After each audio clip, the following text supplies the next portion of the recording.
오늘 말씀 갈라디아서 3장 1절에서 14절까지 말씀입니다. 갈라디아서 3장 1절에서 14절까지 말씀입니다. 신약 304페이지 갈라디아서 3장 1절에서 14절까지 말씀입니다. 교독으로 읽겠습니다. 어리석도다 갈라디아 사람들아, 예수 그리스도께서 십자가에 못 박히신 것이 너희 눈앞에 밝히 보이거늘 누가 너희를 꾀더냐? 내가 너희에게서 다만 이것을 알려 하노니 너희가 성령을 받은 것이 율법의 행위로냐 혹은 듣고 믿음으로냐? 너희가 이같이 어리석으냐? 성령으로 시작하였다가 이제 육체로 마치겠느냐? 너희가 이같이 많은 괴로움을 헛되이 받았느냐? 과연 헛되냐? 너희에게 성령을 주시고 너희 가운데서 능력을 행하시는 이의 일이 율법의 행위에서냐 혹은 듣고 믿음에서냐? 아브라함이 하나님을 믿음에 그것을 그에게 의로 정하셨다 함과 같으니라. 그런즉 믿음으로 말미암은 자들은 아브라함의 자손인 줄 알지어다. 하나님이 이방을 믿음으로 말미암아 의로 정하실 것을 성경이 미리 알고 먼저 아브라함에게 복음을 전하되 모든 이방인이 너로 말미암아 복을 받으리라 하였느니라. 그러므로 믿음으로 말미암은 자는 믿음이 있는 아브라함과 함께 복을 받느니라.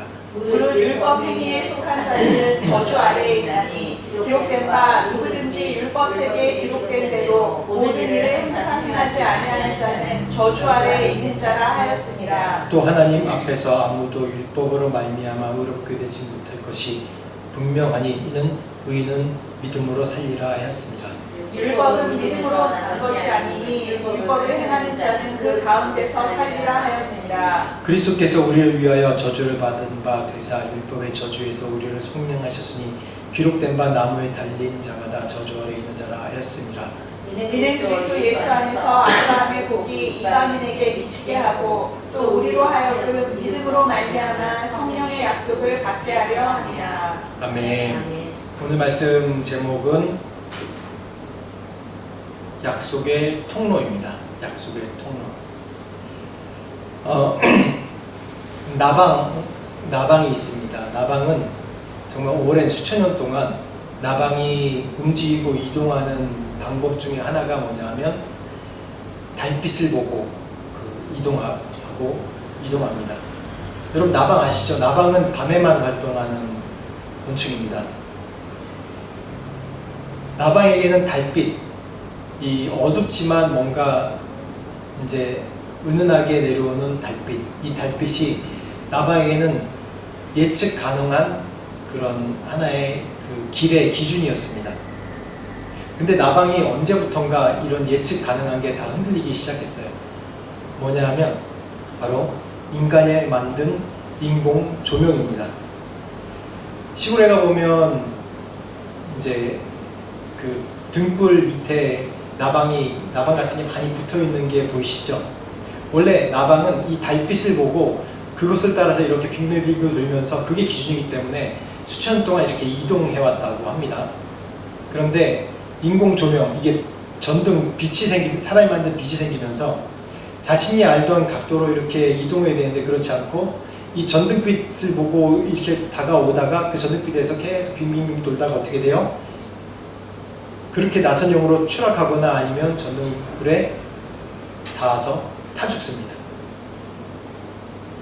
이게 지금 나방이 처한 현실입니다. 인간이 만든 등불 때문에. 달빛은 수천 년 동안 영원히 변치 않는 우리 이 달이 없어지지 않는 이상은, 이 천체가 변동되지 않는 이상은 달빛은 계속 존재해 옵니다. 그 달빛을 중심으로 해서 계속해서 이동하고 움직이고 했던 나방이 인간이 만든 이 조명, 빛, 이 등불 때문에 자신의 이동 경로를 헷갈리고 또 빙빙 돌다가 타 죽거나 떨어져 죽거나 합니다. 사람에게는 심리적으로 이 확실성 효과라는 것이 있습니다. 인간의 뇌는 기본적으로 불확실한 것에 대해서 이 위험을 감지하는 게 있어요. 불안해요. 뭔가 비효율적이라도 눈에 보이거나 또는 만져지거나 내가 예측 가능한 것에 대해서 그것에 내가 집중하고 그것을 중심으로 따라갈 때 어떤 걸 느끼냐면 확실성의 효과, 즉 이 마음속에 안정감을 느낀다고 합니다.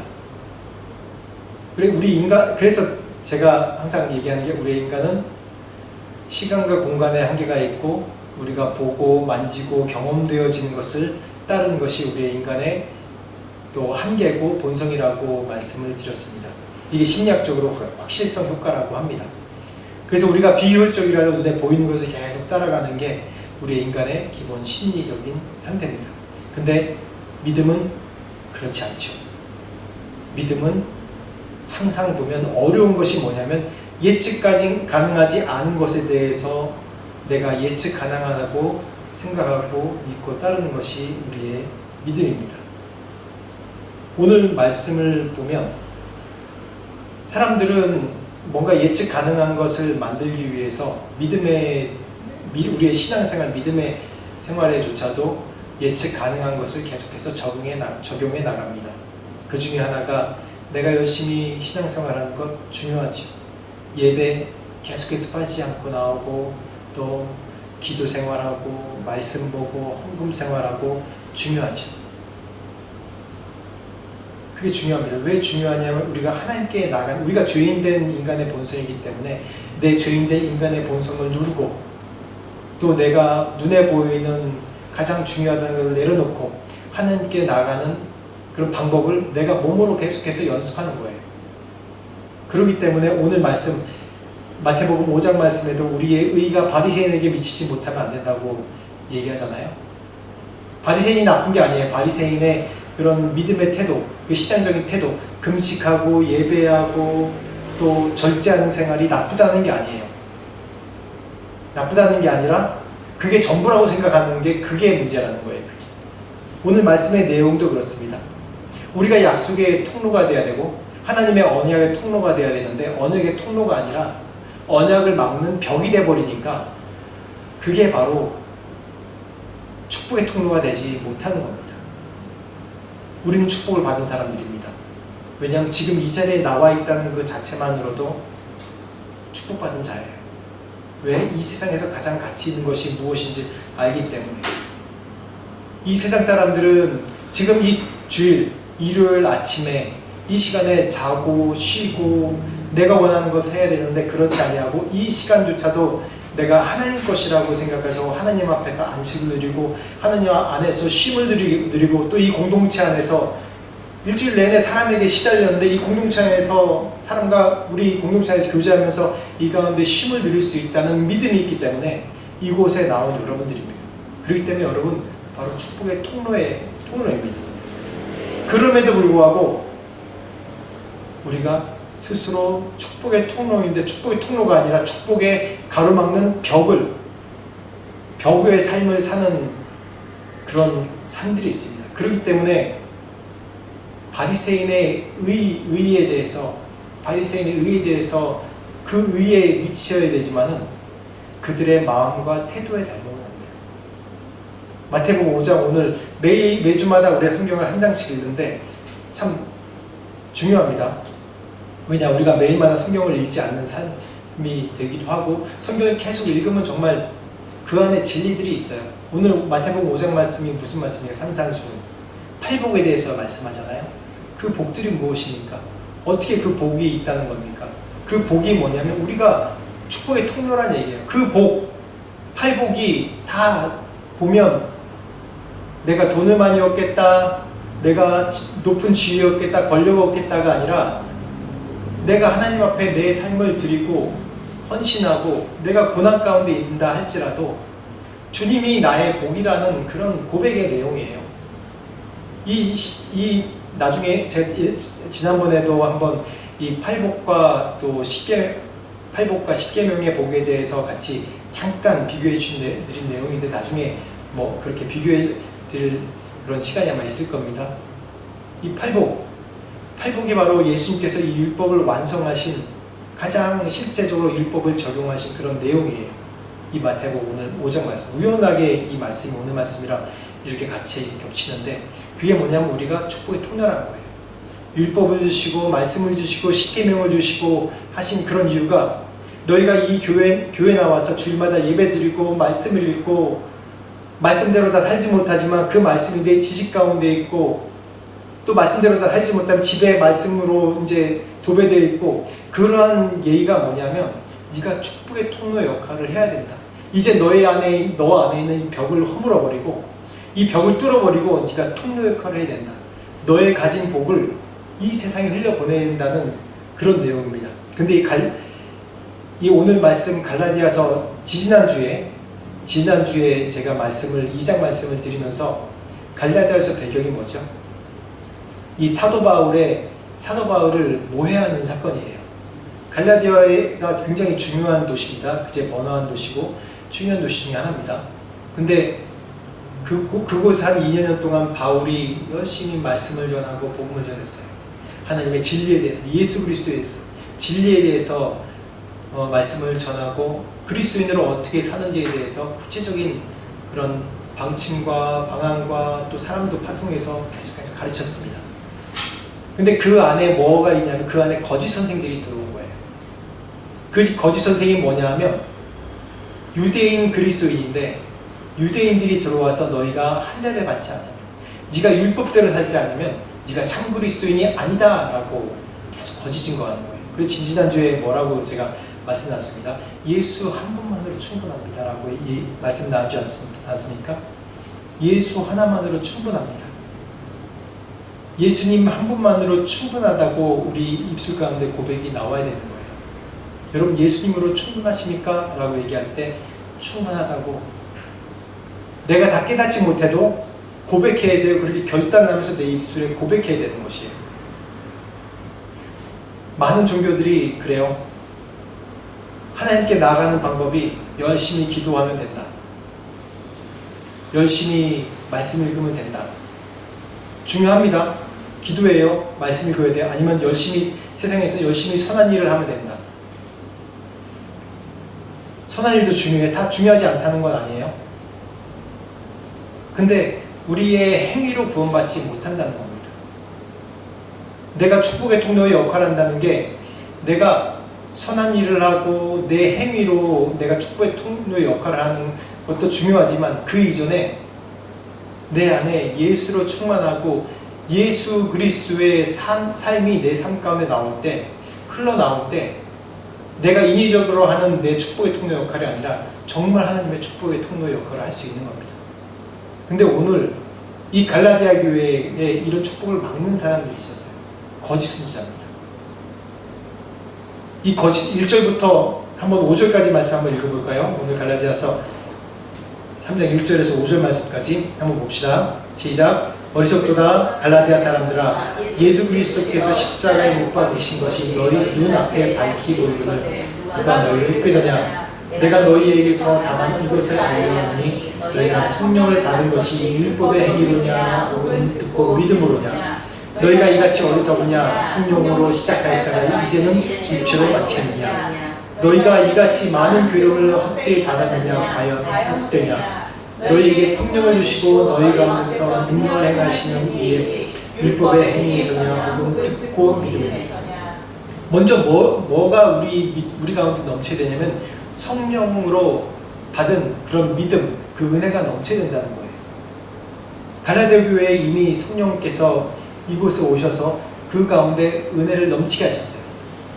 그리고 이미 이들이 말씀의 진리를 받아 예수 그리스도의 진리 가운데 진리가 무엇인지 아는 사람들이에요. 그런데 왜 육체일이라고 얘기하냐면 이 다음에 나오지만 거짓 선생들이 거짓 유대인들이 내려와서 야 니네 그렇게 믿음, 기도, 믿음으로만 살면 안 돼. 성령으로만 다 하면 안 돼. 그게 아니라 너희들이 율법을 지켜야 되고 할례를 해야 되고 안 그러면 너희들이 정말 예수를 믿는 게 아니야. 그리스도인이 아니야. 그래서 제가 지난주에 말씀드렸듯이 예수 한 분으로 충분하다는 거예요. 이 전제 조건이 우리가 선한 일, 우리의 믿음의 행위의 전제 조건이 뭐냐면 내가 믿음으로 성령 충만함 받는 거예요. 성령께서 내 안에 오셔서 충만케 하신다는 그 증거가 뭔지 아십니까? 그 증거가 성령의 열매로 나타내야 된다는 겁니다. 근데 이곳에 거짓 선지자들이 와서 계속해서 요구하는 것이 뭐냐면 너희들이 율법을 몇 번 지키고 금식을 몇 번 하고 이거 율법의 행위들이잖아요. 그리고 너희들이 할례를 받아야 된다. 할례가 왜 중요하냐면 할례는 유대인의 상징입니다. 상징. 유대인들이 내가 유대인이라는 걸 선택받은 민족이라는 것을 당당하게 자랑스럽게 얘기할 수 있는 그 육체의 흔적이 바로 할례예요. 그래서 할례를 받아야 된다는 거예요. 근데 사람들이 갈라디아 교인들이 믿음으로 구원받았어요. 성령 충만을 받았어요. 오직 믿음으로 예수 그리스도께 나아가면 구원받는다는 거 알아요? 근데 자꾸 이 유대인들이 와서 유대인들은 뭔가 헌지르하고 뭔가 있는 것 같거든요. 바리새인들 보면 율법도 열심히 지키고 거룩한 것 같고 율법대로 사는 것 같고 주님 앞에 나갈 때 율법에 어떻게 했는데 안식일에는 몇 걸음 뛰면 안 되고 구체적인 것들 하나하나 얘기해 줍니다. 그러니까 이들은 믿음이라는 게 뭔가 손에 잡히지 않고 내가 믿음이라는 게 약속은 받았지만 그게 내 안에 뭔가 손에 보이질 않으니까 마음이 불안한 거예요. 내가 믿는 게 맞나? 내가 예수 열심히 믿는데 내가 성령 받고 성령세례를 받았는데 내 안에 불안한 마음이 있어요. 내가 믿음으로 사는 게 맞나? 내가 분명히 예수님을 구주로 고백하고 내가 예수님을 만났는데 그러면 어떤 행위를 해야 되는 거 아닌가? 그럼으로써 내가 위로받으려고 하는 거예요. 바리새인들처럼 몇 번의 기도, 몇 번의 행함 중요합니다. 이것도 중요해요. 중요합니다. 이 다음 말씀에 또 제가 말씀드릴 거예요. 근데 내가 이런 경건의 행위로 통해서 내 믿음이 점점 성장하는 건 맞는데 내가 그 행위로 인해서 내가 할 의무를 다했다는 내가 그런 믿음, 그 행위로 말미암아 내가 믿음 좋은 사람이라고 착각에 빠지는 게 그게 바로 행위를 중심으로 하는 믿음이라는 거예요. 우리 사람들은 이 불안한 마음들이 많습니다. 왜냐하면 제가 처음에 전제로 말씀드렸듯이 사람들은 눈에 보이는 게 불확실하더라도 그걸 따라야지 자기에게 안정감을 느낀다고 얘기하죠. 특히 한국 사람들은 그런 게 더 많은 것 같아요. 우리가 사실 우리 스스로를 봐도 너그럽지 않잖아요. 뭔가 조바심도 많고 뭔가 해야 되고. 이번 주에 우리 여기 고위가 선생님들이랑 같이 얘기를 나누면서 그러더라고요. 이제 택시 운전기사가 중국, 일본, 한국 사람 세 나라 사람을 구분하는 방법이 있대요. 저는 몰랐거든요. 근데 저는 얼굴 보면 딱 대충 알잖아요. 외국에 오래 살면. 근데 택시기사들은 딱 안 돼요. 그 우버래. 볼트나 그랩 기사들이 중국 사람이면 100% 중국 사람이면 가서 도착했는데 사람이 안 나온대요. 한참 있다 나온대요. 그럼 분명히 중국 사람이래요. 근데 일본 사람은 도착했는데도 어딘지 못 찾겠대요. 그래서 막 연락하고 그래야지 그제서야 딱 나타난대요. 이렇게. 그럼 탓이라고. 그럼 분명히 일본 사람이에요. 한국 사람은 어떨까요? 한국 사람은 저 반대편에서 내가 갈게 손 들고 막 내가 갈게 그러고 막 쫓아간대요. 그리고 한국 사람은 벌써 앞에 오면 막 내가 여기라고 막 사인을 계속 보낸대요. 저도 그러거든요. 근데 그 얘기 들으면서 맞네, 맞구나. 그러면서 저희 같이 얘기하면서 한국에는 사계절이 있어가지고 그 시절을 그 겨울 가기 전에 뭐든 준비해야 되기 때문에 이게 조급하고 바쁜 마음이 많은 거예요. 그래서 그렇다는 저희들끼리 결론을 내렸는데 맞는지 안 맞는지 모르겠지만 특히 한국 사람은 그런 것 같아요. 그렇기 때문에 지금 이 IT 이 시즌, 이 시기에 한국이 더 빨리 발전할 수 있었던 것 같아요. 그렇기 때문에 또한 우리의 단점은 뭐냐면 조급한 마음이 많아요. 눈에 보여야 되고. 저도 그래요. 저도 눈에 보여야 되고 뭔가 이루어야 되고 뭔가 해야 되고. 저라고 왜 이렇게 조급한 마음이 없겠어요? 한국 사람 보면 정말 만족을 모르는 족속 같아요. 그렇죠? 여러분 스스로 생각해 보세요. 만족을 모르는 족속이잖아요. 근데 우리 더운 나라에 사니까 태국 사람들은 어떠세요? 태국 사람들은 뭐든지 사바이 하고, 우리 크리스마스 파티 지난주 토요일 때도 사실 한국 사람 입장에서 보면 굉장히 불안하고 굉장히 짜임새 없고 좀 어눌하고 그런 모임이었어요. 한국 사람이면 이 큐 시트 딱 맞춰가지고 요 시간에 딱 나가고 끝나자마자 빈 시간 없이 탁 나가고 그래야 되는데 이건 뭐 잠깐 기다리세요. 그리고 인형 대설치하고 한참 있다 나오고. 그래도 사람들은 얼굴이 행복해요. 다. 얼굴이 행복하게 너무 좋아요. 우리가 그러기 때문에 참 우리 마음 가운데 조바심이 많기 때문에 뭔가 눈에 보이는 것, 내가 만져지는 것을 계속 요구하는 것 같아요. 제가 99년 처음에 선교 나올 때 인도로 선교 나가기 시작할 때 주변 사람들의 반대가 많았습니다. 우리 가족 외에는 가족들도 불안했겠죠. 근데 저희가 결정했기 때문에 존중해 준 거지. 오히려 주변 친구와 주변 사람들의 반대가 많았어요. 도움도 없는데 뭐 하러 나가냐. 결혼하자마자 이제 저희 아버지가 혼자이시니까 저희 어머니가 25살에 돌아가셨거든요. 아버지 이제 좀 마음 편해지려고 그러는데 네가 효도를 해야지. 왜 나가냐. 돈도 없으면서 가면 애 낳지 마라. 고생이다. 부터 시작해서 또 아직 또 가까운 이제 친구 전도사는 야 네가 선교사로 나갈 수준도 안 됐는데 뭐 준비도 안 하고 수준도 안 됐는데 뭘 나가냐. 야 네 수치다. 막 그러면서 그런 얘기까지 별의별 얘기를 다 듣는 거예요. 그런데 부르심에 따라서 나갔습니다. 왜 주변 사람들이 이런 얘기를 해줄까요? 한국 사람이 희한하게 격려하는 얘기가 아니라 계속 판단하고 또 평가하는 얘기를 계속해요. 그런 이유가 한국 사람은 뭔가 빨리빨리 해야 되지만 뭔가 준비가 되어 있어야 된다고 생각해요. 뭔가 눈에 보이는 뭔가 이루어가야 된다고 생각해요. 그렇기 때문에 지금 저축을 이만큼 해뒀네, 아니면 내가 보험을 들어놓네, 뭐하네에 따라서 내가 내 삶이 이제 예측 가능한 삶이구나 라고 평가를 합니다. 근데 우리 믿음의 사람이 예측 가능한 건 뭔지 아세요? 갈라디아서 5장 22절 말씀에 오직 성령의 열매는 사랑과 희락과 화평과 오래 참음과 자비와 양선과 충성과 온유와 절제라고 얘기했어요. 우리 예측 가능은 이겁니다. 그 사람이 어떠한 과정을 평가하는 것이 아니라 그 사람의 열매를 보고 평가하라고 했어요.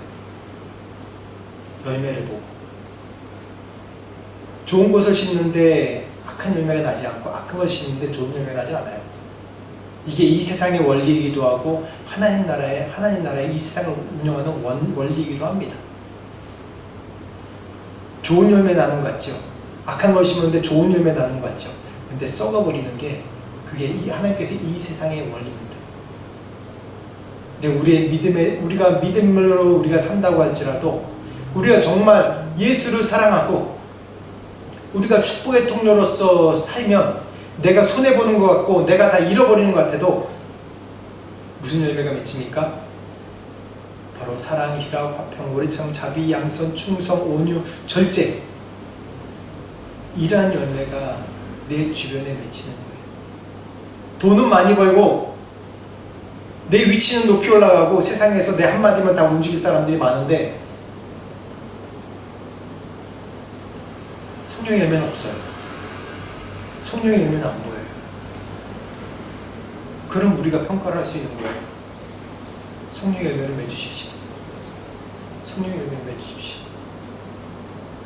우리가 율법의 행위와 뭘 하고 뭘 이루고 그런 게 중요한 게 아니라 내 삶 가운데 성령의 열매가 맺혀져야 돼요. 이 지금 얘기한 사랑, 희락, 화평, 오래 참음, 자비, 양선, 충성, 온유, 절제, 이게 돈입니까? 아니에요. 돈도 아니고 아무 행위도 아니란 말이에요. 이게 결과물인데 뭐냐면 이게 바로 내가 축복의 통로의 역할을 했다는 겁니다. 이렇게 사랑, 희락, 화평 이런 게 해봤자 뭐가 유익이겠어요? 다른 사람은 이렇게 하고 정말 이게 보이는 세상에서 다른 사람은 이렇게 하는 거잖아요. 우리 공동체를 이렇게 하고 나 말고 다른 사람은 이렇게 하는 거란 말이에요. 다 성령의 열매가.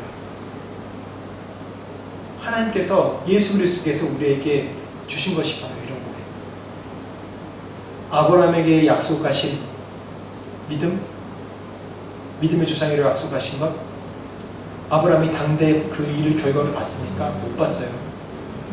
그 결과를 못 봤단 말이에요. 근데 그 열매가 지금 누구에게까지 옵니까? 지금 현실하는 우리에게까지 오지 않습니까? 그 믿음입니다. 6절 7절 말씀 한번 보겠습니다. 6절 7절 읽겠습니다. 시작. 아브라함이 하나님을 믿음에 그것을 그에게 의로 정하셨다 함과 같으니라. 그런즉 믿음으로 말미암는 자들은 아브라함의 자손인 줄 알지어다. 창세기 15장 6절에 그렇게 나옵니다. 아브라함이 여호와를 믿으니 여호와께서 이를 그의 의로 여기셨다라고 얘기합니다. 여기서 여호와 하나님이 아브라함을 첫 번째로 의롭다고 말씀하신 사건이에요. 근데 그런 이후에 17장에 창세기 17장에 할례를 주셨어요. 할례를 통해서 내가 너를 선택하고 널 복을 주겠다는 약속의 징표로 할례를 주셨어요. 그래서 이 할례를 받으면서 기억해라. 매일마다 화장실 왔다 갔다 할 때마다 그 할례된 것을 보고 내가 너를 선택했고 너를 의인이라고 선택했다. 내가 너에게 복을 주겠다라는 약속을 기억해라. 라는 거예요. 결혼하면 이 손가락에 이 가락지를 끼죠. 지금 저는 안 끼는데 저도 굉장히 오래 십몇 년을 끼고 다녔어요. 근데 이 가락지를 끼는 이유가 뭐예요? 난 결혼했다는 것을 계속 확인받고 사람들한테 보여주는 거 아니에요. 하나님은 우리에게 할례를 주셨는데 할례가 먼저입니까? 믿음으로 의롭다 하심이 먼저입니까? 시기상 어느 게 먼저예요? 15장에 벌써 믿음으로 의롭다고 하셨어요. 할례를 받았기 때문에 의롭다는 게 아니었어요. 할례라는 행위로 의롭다고 하신 게 아니라 아브라함이 하나님을 믿음으로 그를 의롭다 여겨졌다고 했어요. 뭘 믿어요? 창세기 12장에 나온 너로 이 열방의 너로 이 열방의 아비와 어미가 되게 하고 너로 인해서 모든 민족이 복받게 되고 많은 자손을 주겠다라 그런 약속, 그 약속을 믿은 거예요. 아브라함의 이 21장까지 쭉 내용 보면 어떠한 갈등이 있냐면 우리가 다 알듯이 어떤 갈등이에요? 자식을 주냐 마냐 그 갈등 아니에요 계속. 왜냐하면 이때 당시에 자식이 제일 귀중했어요. 자식 없으면 그게 재산이 아니란 말이에요. 지금 시골 가보면 아들을 많이 낳아야지 그 아들이 뭐예요? 노동력이란 말이에요. 노동력이기 때문에 재산이에요. 지금도 시골 그래요. 아들을 많이 낳아야지 그게 노동력이란 말이에요. 지금도 그렇잖아요. 현대사회에 살면서도. 근데 이때 당시에는 어때요? 더 중요하단 말이에요. 근데 아브라함 자식이 없어요. 자식이 없단 말이에요. 백세가 되도록 자식이 없어요. 이미 70세쯤에 하나님을 만나고 하나님께서 너에게 복을 주게 내가 네 자손이 뭐 바다의 모래같이 하늘의 별과 같이 많으리라고 이미 약속을 하고 몇 번을 약속하셨는데 안 보여요. 이 내용입니다. 이 믿음에 관한 내용, 이 약속을 네가 진짜로 믿느냐 안 믿느냐 그 싸움이에요.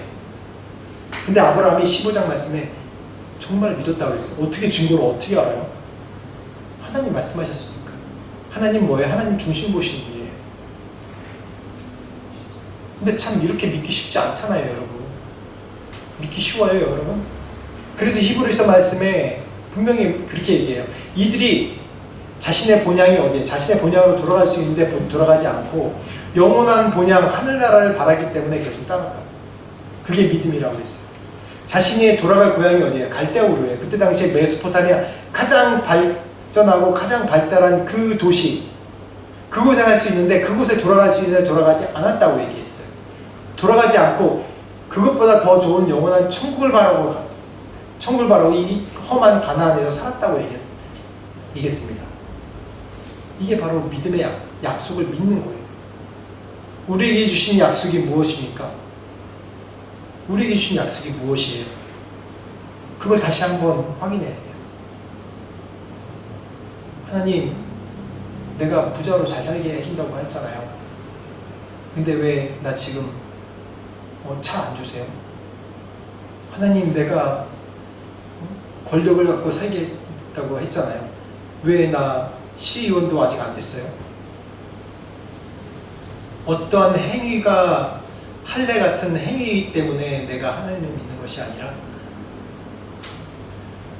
어떤 할례 때문에 내가 믿음을 갖는 게 아니라 행위 때문에 내가 믿음을 갖는 것이 아니라 그 너머에 있는 하나님의 약속, 이전에 나에게 말씀하신 하나님의 약속을 믿고 붙잡고 나가는 거예요.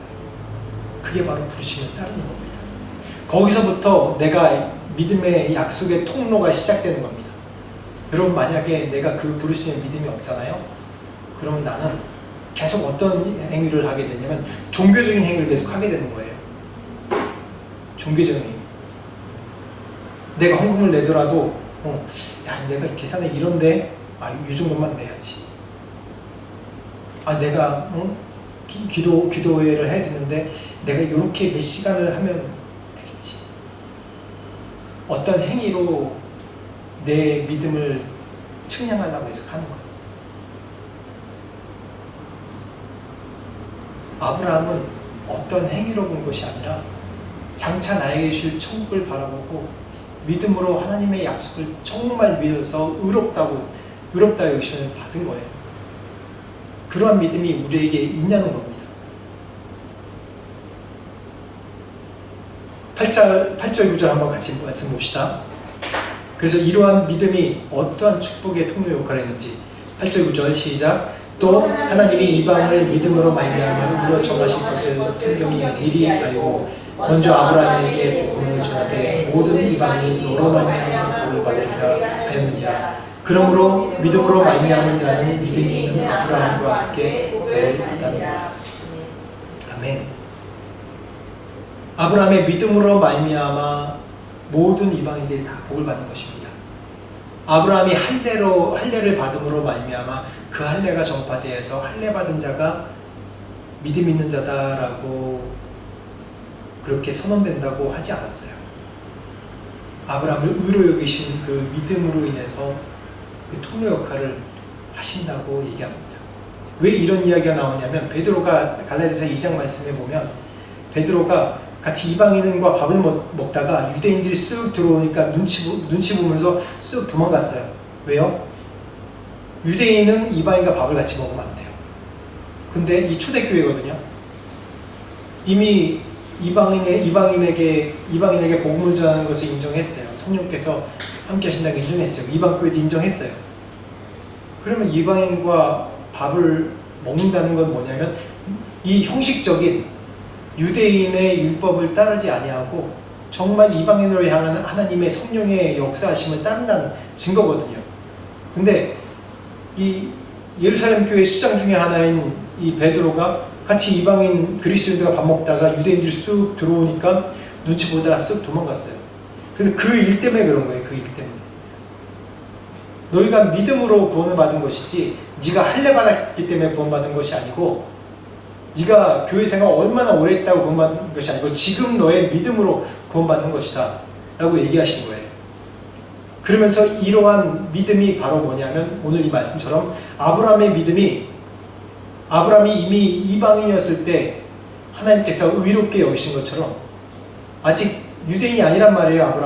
아브라함 후대 한참 후대에 이 지파가 생겨난 거란 말이에요. 아직 이방인이었을 때 아브라함이 의롭다 여기심을 받은 거란 말이에요. 그러듯이 이 믿음으로 너희들이 이방의 선교로 해야 된다. 이방의 복음을 전해야 된다는 그런 벽을 계속 허무는 이런 내용들이에요. 계속 이 갈라디아서 말씀. 저희 교회가 지난 토요일날 크리스마스 파티 전도 축제를 했습니다. 처음으로 했습니다. 근데 제가 선교를 오래 하면서 또 태국에서도 이제 한인교회들을 보면서도 제가 태국의 한인교회를 하면서 여기서 태국교회를 이 안에다가 두면 안 되겠다는 결정을 했어요. 선교적으로 보면 이게 전혀 도움이 되지 않는다 결정했어요. 그런 이유 중에 하나가 제가 리서치를 계속 하고 여러 가지 사례를 봤는데 웨스턴들은 좀 괜찮아요. 웨스턴들은 태국교회가 있고 또 인터내셔널 처치가 있으면 같이 동일하고 오히려 태국교회가 더 크고 그런 모습을 봤거든요. 같이 공존을 잘해요. 근데 한국 교회는 그게 안 돼요. 그 원인을 살펴보니까 웨스턴들은 이미 이 미국 같은 경우에는 한 민족이 아니잖아요. 다문화예요.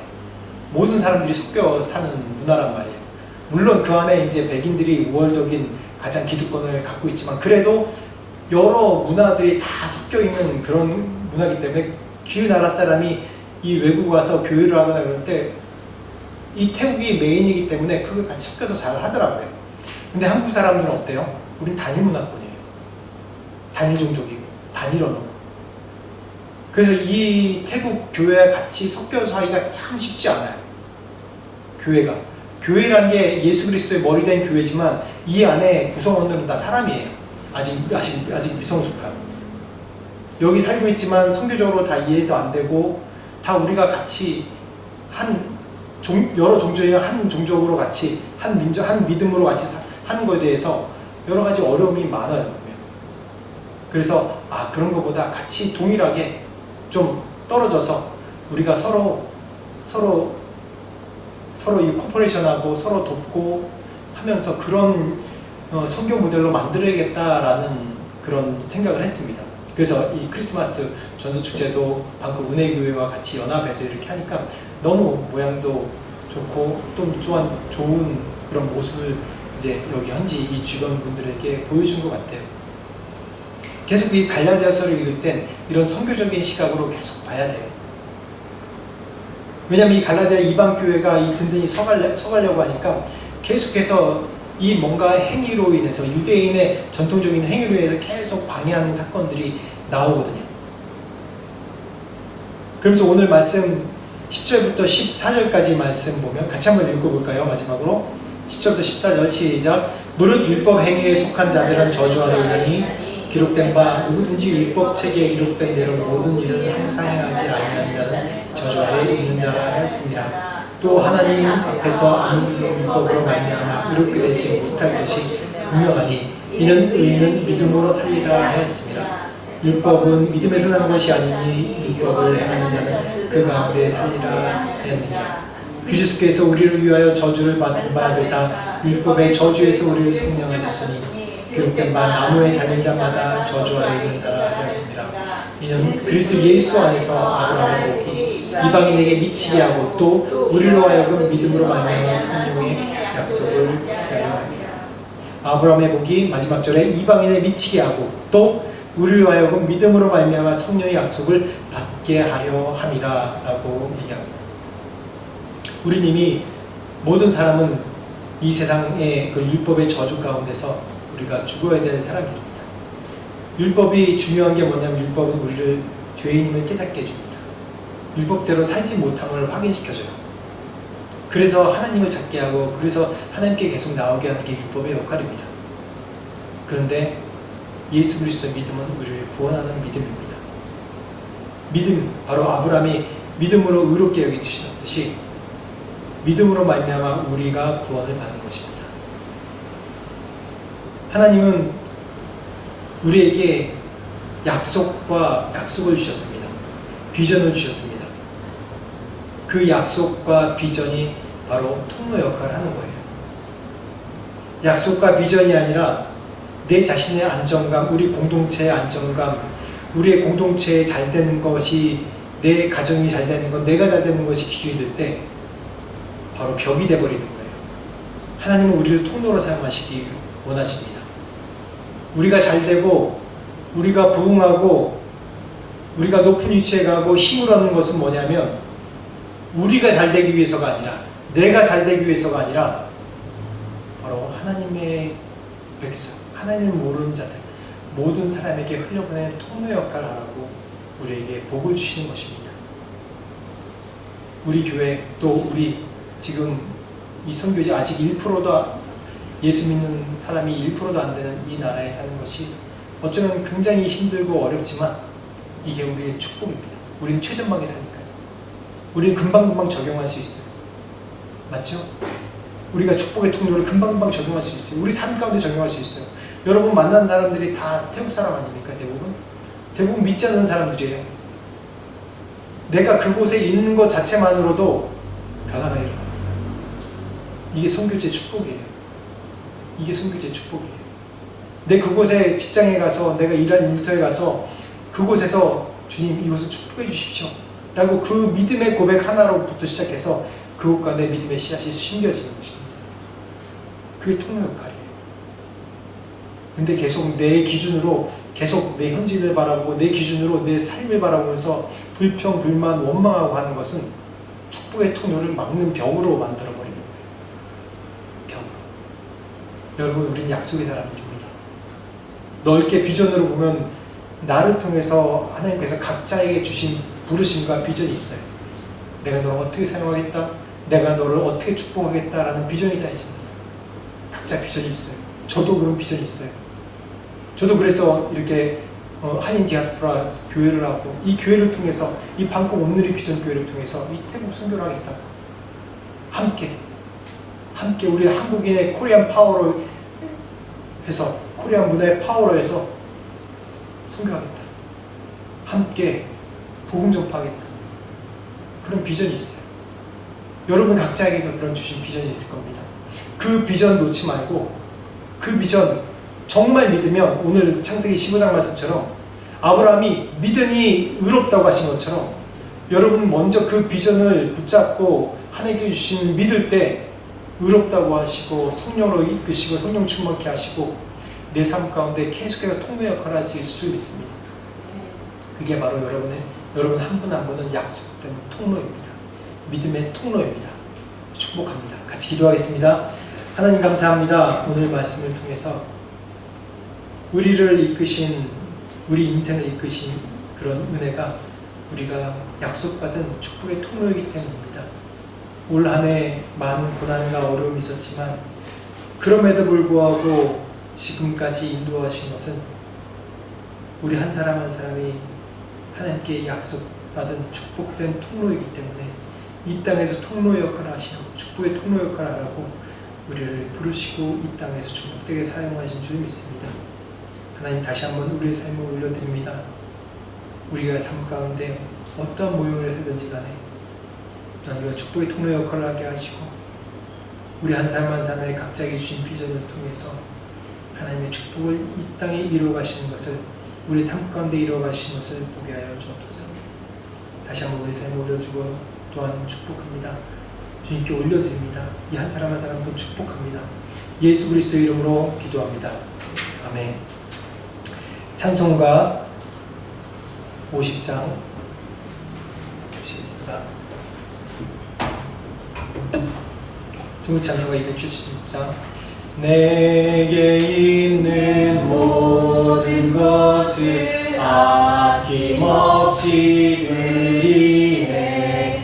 사랑하고 의지하여 주만 따라 살리라.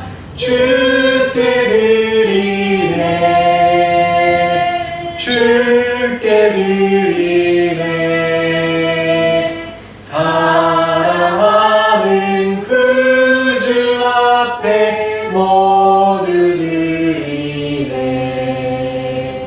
내게 있는 모든 것을 겸손하게 드리네. 세상 욕심 멀리하니 나를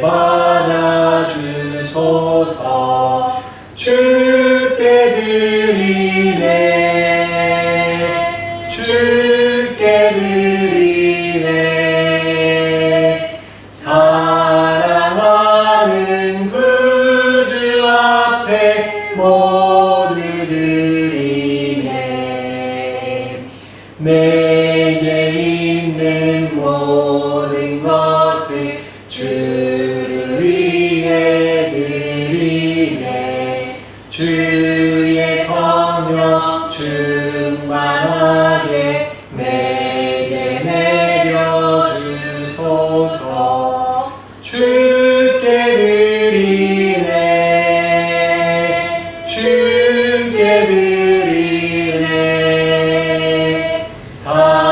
사랑하는 그 주 앞에 모두 드리네.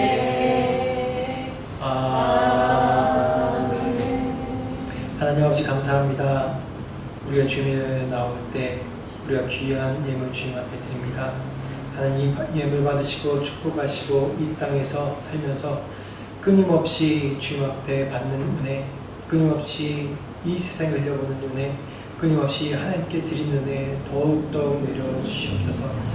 또 이 시간을 드리고 몸을 들여 주님 앞에 헌신하는 우리 주님의 자녀들이 있습니다.